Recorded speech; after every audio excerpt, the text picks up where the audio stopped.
A gente vai dar uma retomada em algumas coisas que a gente viu ao longo do curso e lançar alguns questionamentos. Eu acho que esse é um modo bacana da gente concluir ou não concluir um curso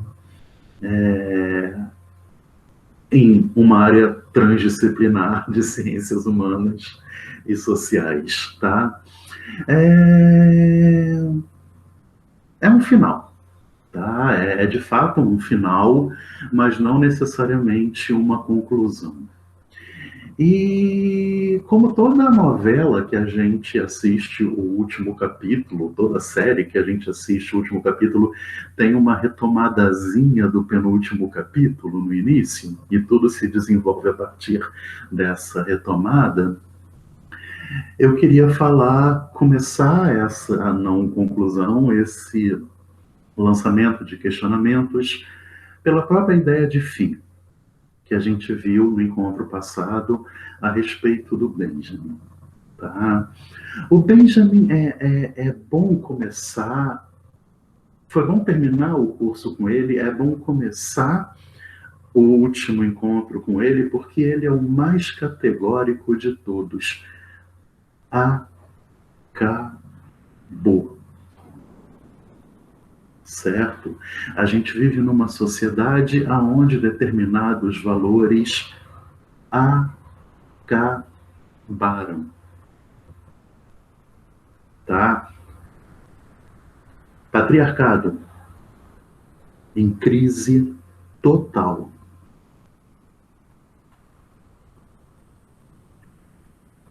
Heterossexualidade normativa em crise total. Supervalorização da raça branca em prol das outras em crise total.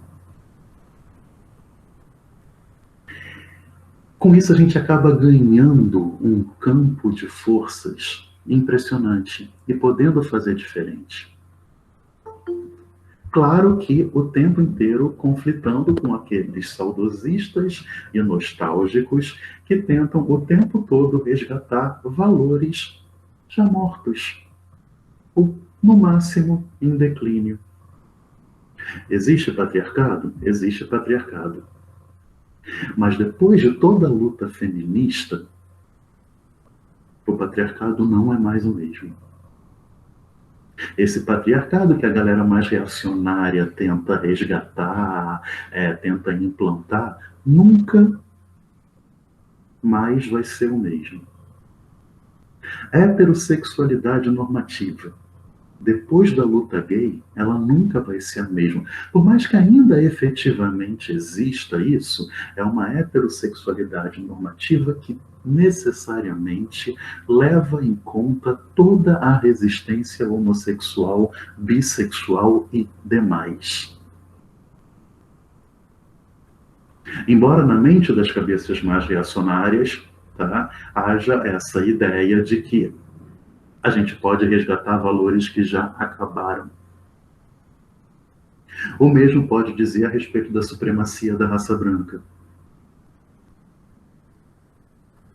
Depois da luta negra, por mais que ela ainda exista,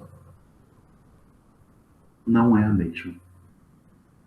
Esses chamados movimentos de minoria conquistaram um lugar impressionante no mundo contemporâneo. E ainda há mais a conquistar. Tá? Uma luta bonita, uma luta da qual nós somos completamente afeitos, a qual vocês fazem trabalhos de mestrado e doutorados lindos a respeito desses e de mais outros. Tá? E a proposta dessa última aula vai ser justamente lançar alguns questionamentos que possam ajudar, não ajudando vocês, atravessando o trabalho de vocês.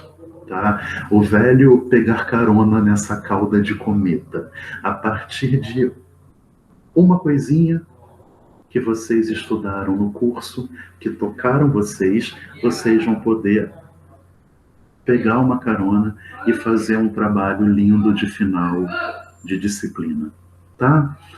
A partir desse fim, a partir desse término, que o Benjamin foi categórico e que tirou a auréola da cabeça de todo mundo e que colocou a gente em pleno bordel, tá? Sem nem pensando em dar queixa da perda da auréola na delegacia, visto que alguém mais medíocre pode pegar ela e se enfeitar com ela, e não tem nada mais doloroso do que uma auréola pesa. Tá? Carregar toda uma tradição, carregar toda a saudade de um tempo que já passou, pesa. Tá?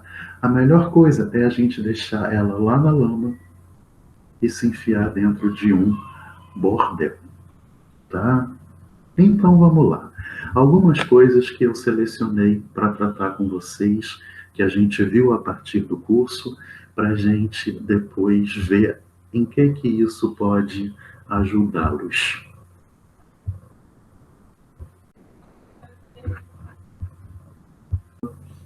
Aula final, tá? 5 coisinhas que eu quero relembrar vocês. Primeiro, a proposta genealógica. A proposta genealógica subjacente à obra da grande maioria dos autores que a gente trabalhou. Foucault é um genealógico. Butler é genealógica. Bembe tem uma filiação Foucaultiana. Com certeza ele é atravessado por essa proposta genealógica, tá? Freud e Benjamin, embora nunca tenham se dito genealógicos, embora isso não tenha feito muita questão para eles, tá? Eles são autores que com certeza abraçam os 3 principais postulados da pesquisa genealógica, que é 1. Recusa a ideia de origem. Qualquer tentativa de se tentar buscar a origem das coisas vai ser fadada ao fracasso. 2. Recusa a ideia de verdade enquanto algo absoluto. A verdade jamais é aquilo que tem que ser encontrado por detrás das coisas. Não. A verdade é aquilo que é sempre produzido. A pesquisa genealógica ela vai se interessar muito mais pelas coisas que têm efeito de verdade e não pela verdade em si. Terceiro ponto da pesquisa genealógica, uma recusa à ideia de identidade enquanto ligada a uma essência. Logo, recusa a ideia de identidade, porque a identidade necessariamente está ligada a uma essência, de acordo com o pensamento tradicional. Certo? E isso necessariamente, essa pesquisa genealógica necessariamente conduz a gente a uma desnaturalização de tudo que a gente estuda. Tá? Por quê? Foucault, Butler, Bembe, Freud, Benjamin vão estudar determinados fenômenos subjetivos sociais, tá? Porque de repente nem há tanto essa diferença dicotômica entre subjetividade e sociedade para eles, tá? Eles vão estudar os processos fenômenos sociais enquanto algo da ordem da construção. Mulher é uma construção social, homem é uma construção social, negro é uma construção, branco é uma construção, homossexual é uma construção, heterossexual é uma construção, nordestino é uma construção, povo brasileiro é uma construção. São categorias que pretensamente identitárias, que se constroem e são construídas pelo discurso científico predominantemente. E paradoxalmente, identidades que trazem em si determinadas origens, identidades que trazem consigo determinadas verdades, certo? E que tais verdades transmitidas ao longo das gerações de uma forma muito rígida e muito cristalizada, acaba possibilitando, acaba tornando viável e às vezes até inevitável que a gente naturalize algo que é construído e pense numa natureza feminina, numa natureza masculina, numa natureza homossexual, numa natureza heterossexual, quando na verdade a gente está falando de algo construído. Então, essa tentativa de desnaturalizar, de desconstruir, talvez seja o primeiro passo, tá? De uma pesquisa genealógica. Nunca é o objetivo último, porque assim, a gente vai desnaturalizar e pronto. Não. Há sempre algo a fazer depois dessa desnaturalização. Mas com certeza ela é o foco. Com certeza ela é o início, o meio e o fim desse processo, tamanha a importância dele. E tudo o que acontece ao longo desse processo vai ter que ter essa referência ligada ao trabalho de desnaturalização, a essa tarefa crítica. Tá? Nos centramos, ao longo do curso, no conceito de identidade. A nossa questão, o nosso foco era tentar desnaturalizar identidades, mais do que desnaturalizar verdades, mais do que desnaturalizar origens. Embora a gente sempre falou de verdades e de origens ligadas a determinadas identidades construídas. Certo? E a gente viu, principalmente ao longo das primeiras aulas, que a gente pode estudar determinado fenômeno subjetivo barra social através de 3 vieses diferentes. Primeiro, pelo viés da identidade. Segundo, pelo confronto entre o idêntico e o diferente. Terceiro, a partir disso que o Deleuze chama de diferença em si mesma. Qual é a diferença, qual é a distinção entre a gente estudar as coisas por esses 3 vieses? Tá? Quando eu estudo determinado fenômeno subjetivo barra social pelo viés da identidade, eu focalizo essa identidade enquanto algo unitário, enquanto algo coerente com ela própria, enquanto algo duradouro, enquanto algo persistente, enquanto algo ligado a uma essência. Quando eu estudo a questão pelo viés identitário, a questão é: o que é a mulher? O que é o negro? O que é o nordestino? Pesquisas completamente válidas, mas que não é a partir delas que a gente vai trabalhar, certo? Um outro modo da gente ver a questão é a partir de um certo confronto entre a identidade e a ordem do diferente. Por quê? Porque a gente viu que ao longo da modernidade, e a gente viu isso principalmente ao longo da aula do Bembe, tá? Que uma identidade é sempre criada a partir de um confronto com o diferente. Tá? Negros são identitariamente constituídos a partir das diferenças que eles possuem com os brancos. Héteros e homo são constituídos sempre em oposição. Mulheres e homens, a mesma coisa. E daí, duas coisas graves. Primeiro, a gente viu na aula do Bembe, o negro é uma construção branca. O homossexual é uma construção hétero. A mulher é uma construção de homens. São cientistas homens que constroem o conceito de mulher. São cientistas heterossexuais que constroem o conceito de homossexualidade.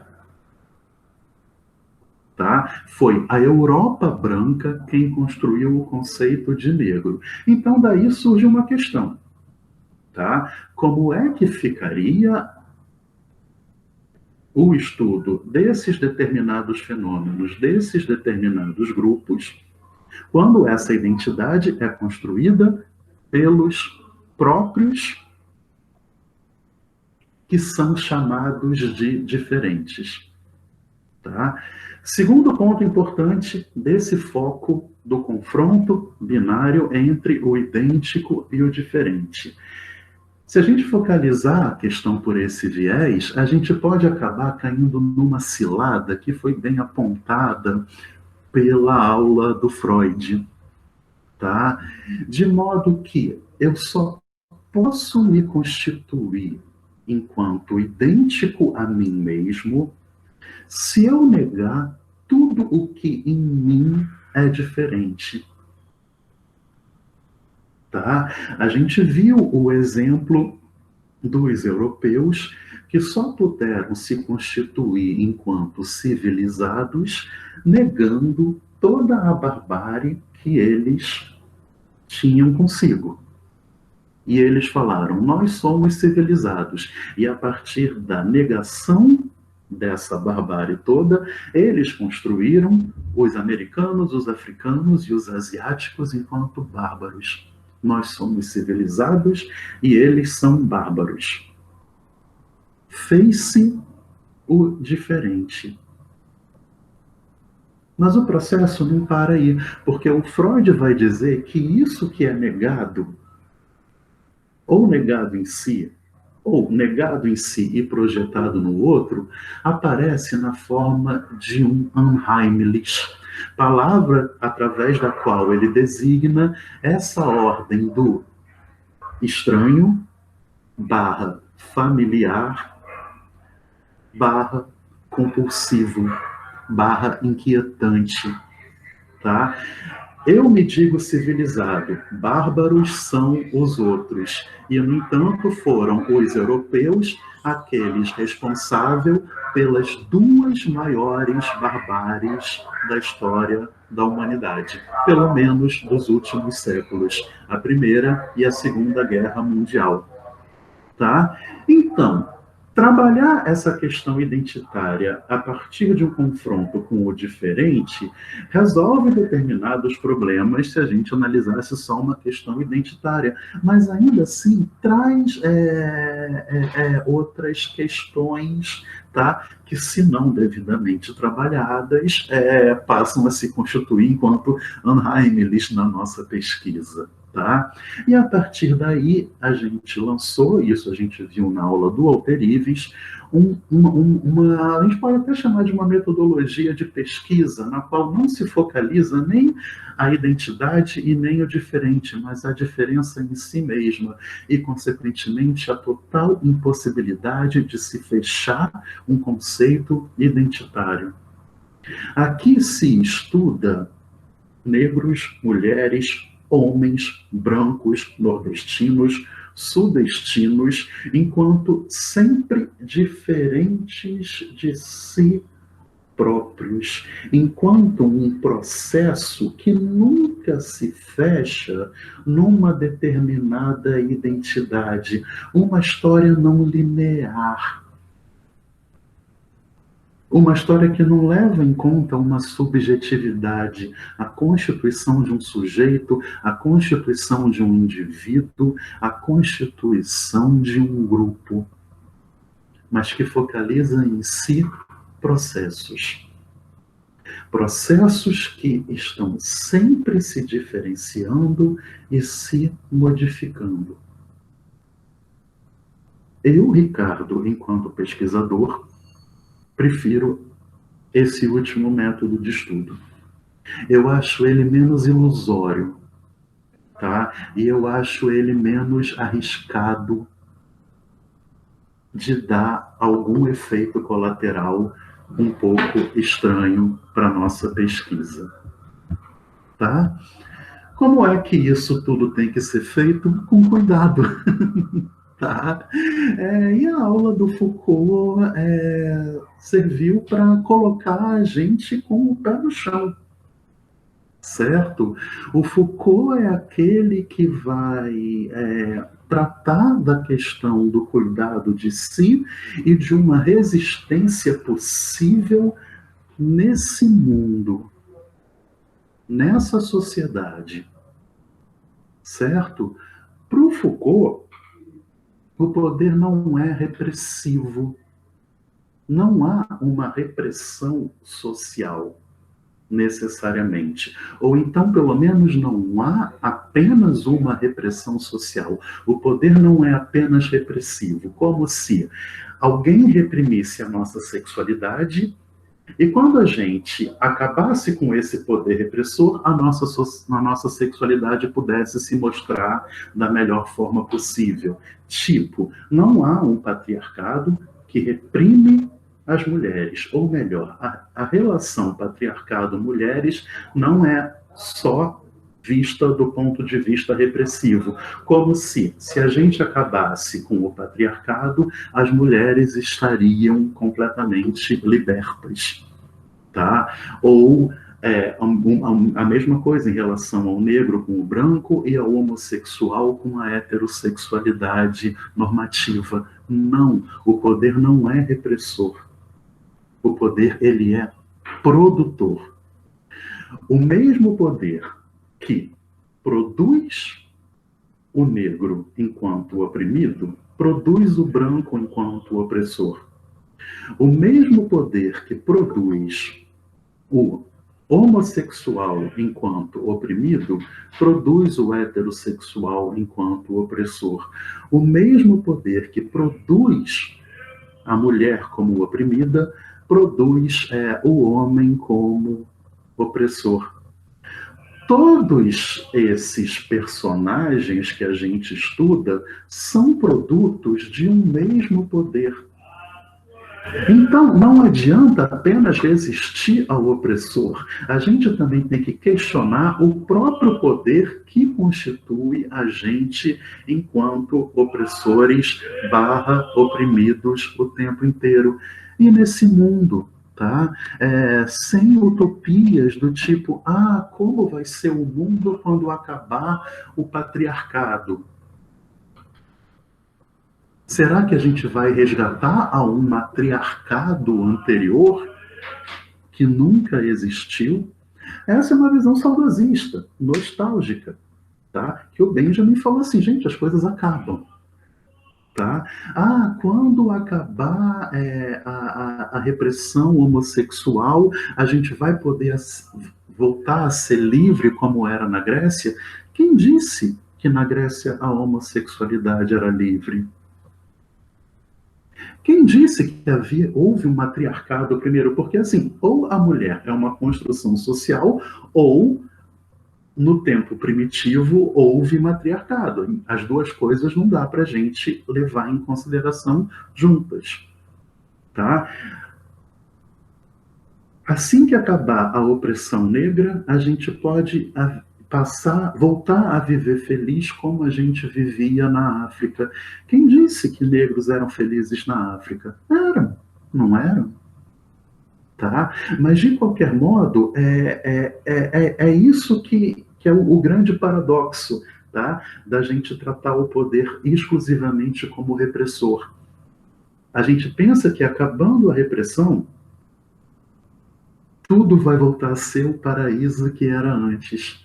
O Foucault fala, gente, cuidado, tá? O mundo que a gente tem é esse.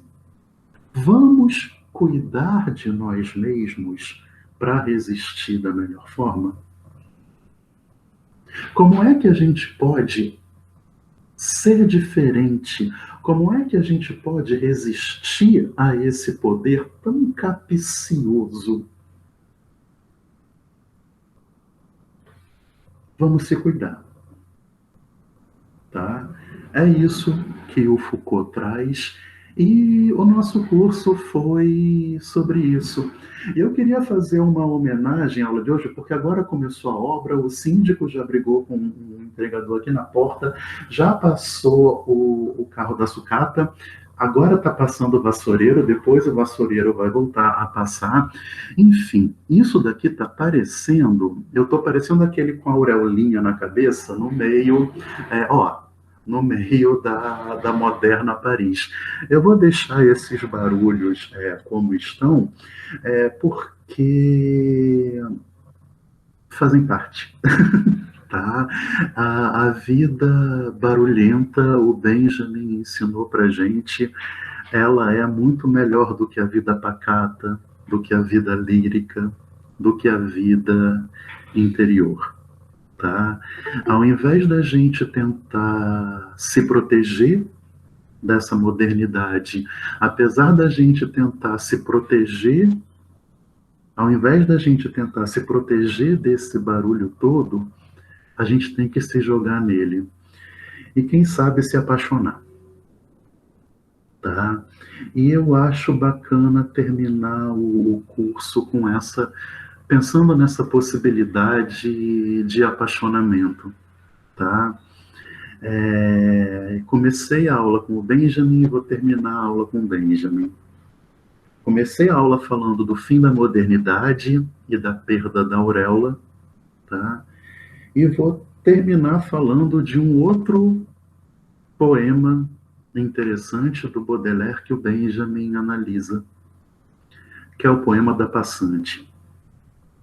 Um poema que conta a história do Baudelaire andando pela moderna Paris, se cruza com uma mulher de preto, se apaixona pela mulher de preto e vai em casa para fazer uma poesia sobre ela. Ele não sabia nada dela, mas ele imaginou que ela fosse uma viúva, que ela estava de luto. E ele imortalizou esse encontro que ele teve com essa passante, tá? É, é isso. Qual é a função do professor? Servir de passante para o aluno. A maior função do professor talvez não seja ensinar ou passar conhecimento, até porque o professor não tem auréola na cabeça, tá? O professor não sabe tudo, tá? O professor, ele tem que ir passando, passando, passando e cruzar o olhar dele com o aluno, para que o aluno seja tocado e vá embora para casa para fazer uma poesia. Essa poesia pode ser um trabalho final de disciplina, essa poesia pode ser uma dissertação de mestrado, essa poesia pode ser uma tese de doutorado. Alguma coisa que o aluno consiga criar a partir desse encontro imprevisível e sem pauta. Imprevisto, imprevisível e sem pauta. Tá? Numa pauta que vai se constituindo à medida que o aluno vai escrevendo o trabalho final da disciplina, sem jamais concluí-lo. Tá? Isso é uma coisa que só acontece quando tem martelada, quando tem carro da sucata, quando tem vassoureiro, quando a gente se entrega às coisas do mundo. Tá? Então, eu queria terminar o curso com essa mensagem, tá? E falar que em 2021 a gente se encontra ou virtualmente ou presencialmente, tá? E que foi um prazer. E agora eu queria ouvir um pouquinho de vocês sobre o que vocês vão conseguir produzir a partir desse encontro com todos esses autores que a gente trabalhou. Tá certo? Vou fechar aqui a gravação para a gente conversar um pouquinho.